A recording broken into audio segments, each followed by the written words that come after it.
Je dis très souvent dans mes vidéos que c'est pas tout le monde qu'on aide. Et l'histoire de Aya et de Hassan explique pleinement la spiritualité derrière le fait que c'est pas tout le monde qu'on aide. Vous savez, nous sommes sur terre pour grandir spirituellement. Et nous grandissons spirituellement à travers les tribulations ou les difficultés de la vie.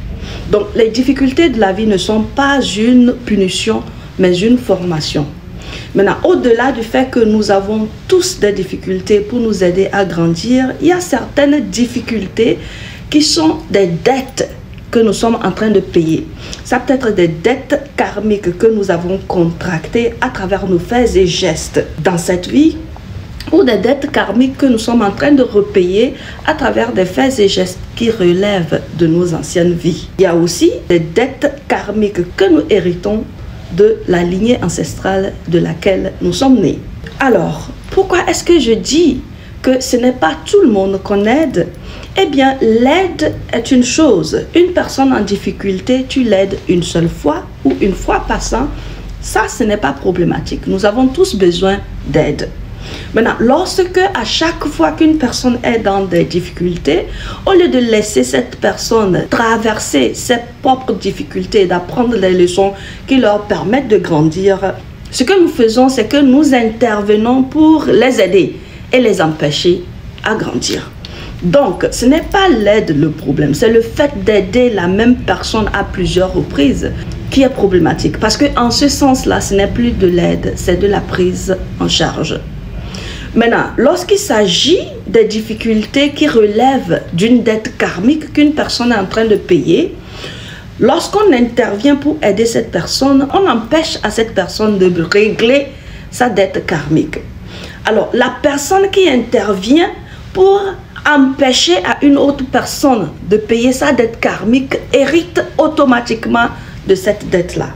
C'est en ce sens-là que l'histoire de Aya et de Hassan témoigne de ce que je dis tout le temps dans mes vidéos et dans mes directs. Dans mon entendement de l'histoire Aya Hassan, Hassan était en train de payer une dette karmique.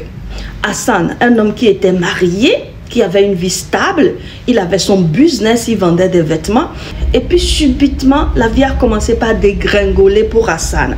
Sa femme le quitte, lui prend certaines choses, il se retrouve avec un business complètement cassé, mariage cassé, il a perdu son appartement, il a fini sans domicile fixe, il finit dans des logements étatiques avec un cohabitant qui le maltraitait, le frappait, il dormait dans des circonstances chaotiques.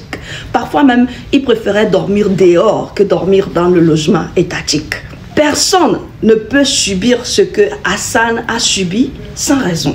Il y a forcément une raison spirituelle derrière le pourquoi quelqu'un qui était stable et réussi dégringole jusqu'à ce point-là. Clairement, Hassan était en train de payer une dette karmique.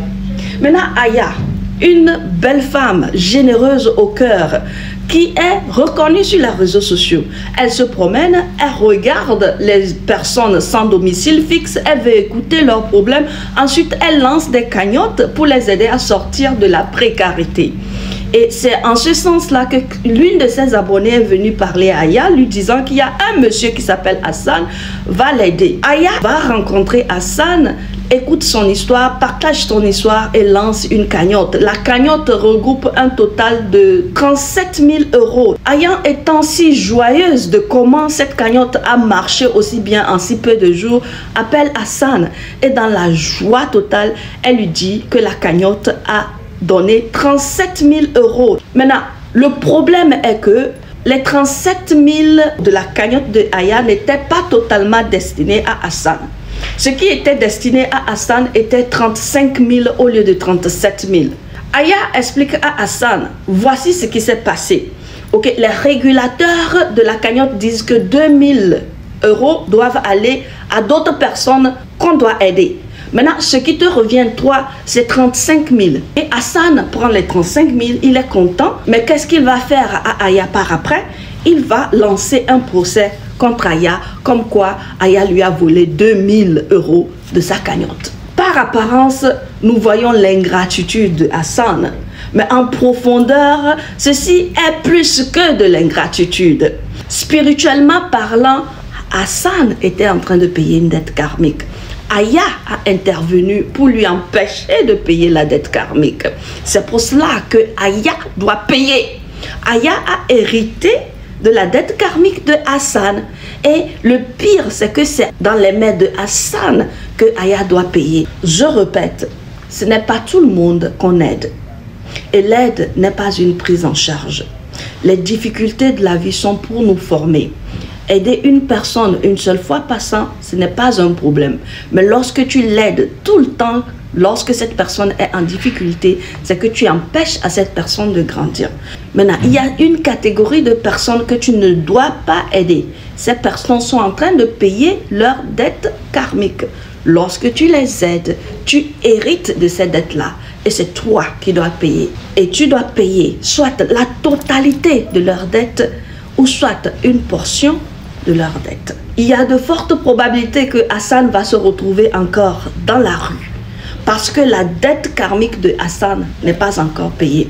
Ce que Aya paye là, c'est juste une portion de la dette d'Hassan. La vraie dette là, elle n'est pas encore payée.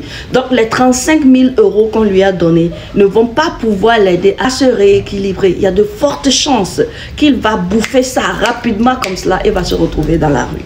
Bien naturellement, je ne lui souhaite pas ça.